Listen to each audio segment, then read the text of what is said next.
উচ্ছেদিত দুখীয়া লোকক ২৭ বিঘা ম্যাদী মাটি প্ৰদান কৰিব আফিছা নাখাৰে। ফেচবুক যোগে এই কথা ঘোষণা কৰিছে এগৰাকী সুন্দৰী যুৱতীয়ে। তেওঁ নিজৰ ফেচবুক পোষ্টত লিখিছে, দিন হাজিৰা কৰা উচ্ছেদিত দুখীয়া ব্যক্তিসকললৈ মোৰ ফালৰ পৰা ২৭ বিঘা ম্যাদী মাটি প্ৰদান কৰিম।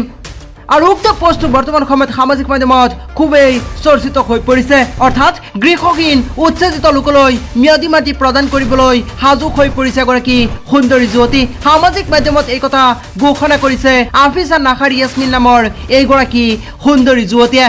কিন্তু ক'ত প্ৰদান কৰিব এই ২৭ বিঘা ম্যাদী মাটি সেয়া স্পষ্টকৈ কোৱা নাই ফেচবুক পোষ্টত।